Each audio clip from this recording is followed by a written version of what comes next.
The momentum of a body is defined as the product of its mass m and velocity v. Momentum is denoted by P. Since mass m is a scalar and velocity v is a vector, their product, momentum p, is a vector. In the SI system, momentum is measured in kilogram meter per second or Newton second. Force, momentum and time are interrelated. Let us check some scenarios to illustrate this.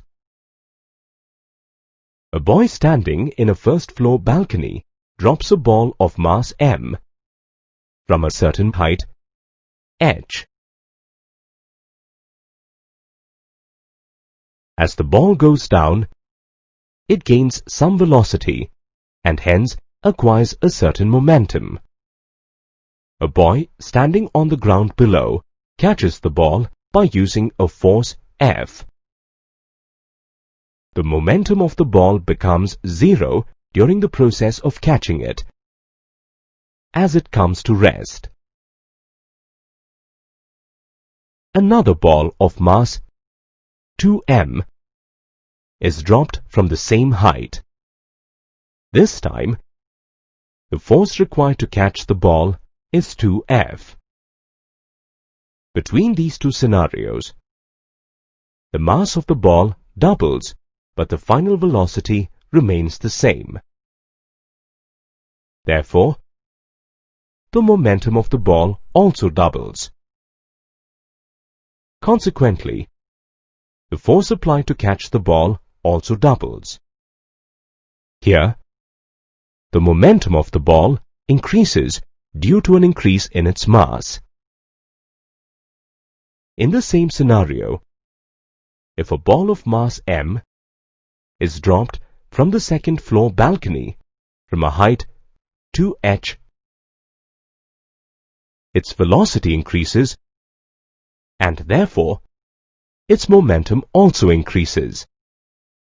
Consequently, more force is required to catch the ball. Here, the momentum increases due to an increase in velocity.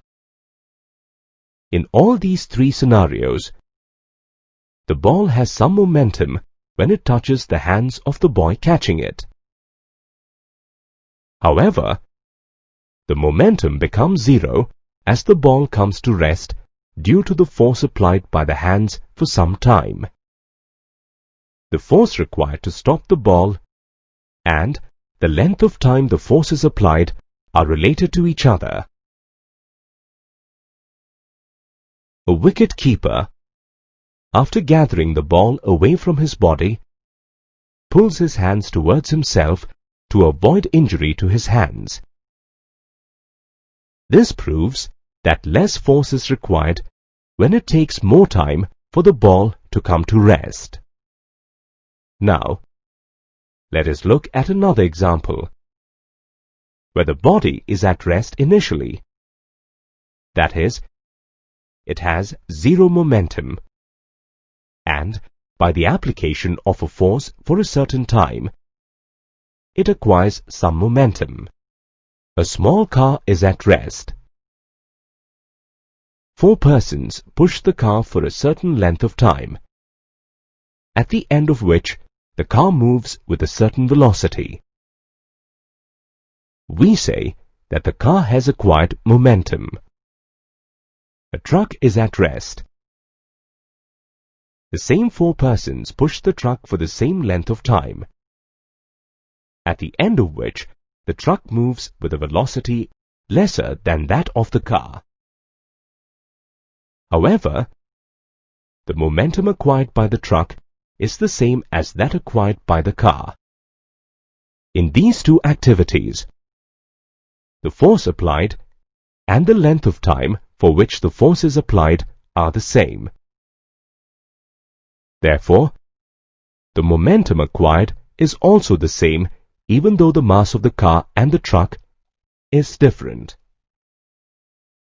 Hence, a body of lesser mass moves with greater velocity compared to a body of greater mass, but the product of the mass and its velocity remains the same in both cases. In these examples, there was a change in momentum due to a change in magnitude of the velocity of the body. There was no change in the direction of motion of the body. What happens when the magnitude of the velocity of the body remains the same and only its direction of motion changes? Since the velocity vector changes direction continuously, the momentum vector also changes direction continuously, and this change requires some force. Consider a sling being whirled such that the stone and the thread rotate in a horizontal plane with uniform angular velocity. The magnitude of the linear velocity of the stone remains constant, but its direction changes continuously. To sustain this kind of motion, we have to continuously apply a pulling force on the thread. From these examples, we have understood that a force has to be applied on a body for some length of time, during which a change in momentum is taking place. In other words, the momentum of an object increases when it accelerates and vice versa. Therefore, the rate of change of momentum depends on the acceleration of the object. Newton's second law of motion brings out this relationship between momentum, acceleration, and force.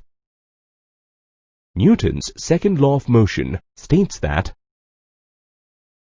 the rate of change of momentum of a body is directly proportional to the applied force and takes place in the direction in which the force acts. Consider a force F being applied on a body of mass m for a time interval of delta t seconds. This results in change of velocity of the body from initial velocity v to final velocity v plus delta v. Here, initial momentum p is the product of mass m and initial velocity v, and final momentum p plus delta p is equal to the product of m final velocity v plus delta v. On simplification, we get the change in momentum of the body, delta p, as the product of mass m and the change in velocity, delta v. According to Newton's second law of motion, force is proportional to the rate of change of momentum. Bringing in the constant of proportionality k, the equation becomes F equals k multiplied by delta p by delta t. When delta t tends to 0, delta p by delta t equals dp divided by dt. This makes the above equation F is equal to k multiplied by dp divided by dt. Substituting p equals mv in dp by dt, we get dp by dt is equal to mdv by dt, or ma, since acceleration a is the rate of change of velocity v. Therefore, F is equal to kma, defines Newton's second law of motion. By choosing the values of k as 1, we can define the unit of force in the SI system. In the SI system, the unit force is one that causes an acceleration of 1 meter per second square to a mass of 1 kilogram. This unit force is known as a Newton. There are certain special applications of Newton's second law of motion. When no force is applied on a body, there is no acceleration in its motion, since the mass of the body cannot be equal to 0. This is one way to write Newton's second law of motion. Since force applied and momentum are vectors, we can apply the law by taking their components in the 3 coordinate directions, that is, x, y and z. Fx is equal to dpx by dt, which is equal to max. Fy is equal to dpy by dt, which is equal to may. Fz is equal to dpz by dt, which is equal to maz. F here stands for external force acting on the body. When a number of forces are acting on a body, we should take the net force in the equation as sigma F is equal to ma. Newton's second law applies to instantaneous force and instantaneous acceleration. Newton's second law of motion can also be written as change in momentum is equal to the product of force applied and the length of time for which it is applied. If a very large force is applied for a very short duration of time, it results in a large change in momentum of the body.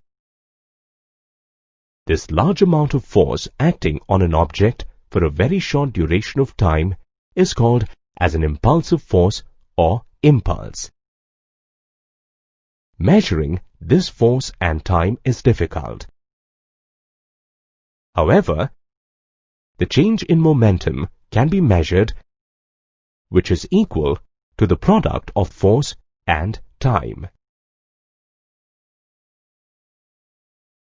A bowler in a cricket match bowls a full toss ball and the batsman hits a 6.